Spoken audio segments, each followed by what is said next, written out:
Hey guys, in this video I'm going to show you how to fix the Fivem early exit trap. Now, this usually happens where the game is caused to quit unexpectedly, and what you need to do is first come here to search and type in, for example, Windows Security.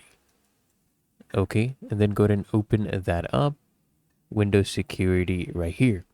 So go ahead and click on that to open it up, then click on Virus and Threat Protection.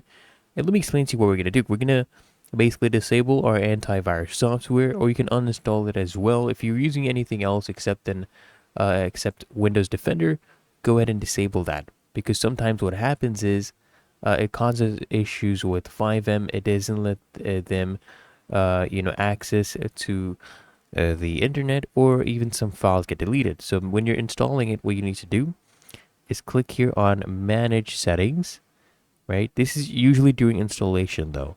So turn off real-time protection, turn off cloud delivered protection, okay? And then click on yes here when you're getting the prompt from your administrator. Go ahead and do that. And that should fix your issue. But otherwise, it's really that easy and simple. If you found this helpful, make sure you go ahead and smash that like button and subscribe to frequently asked questions.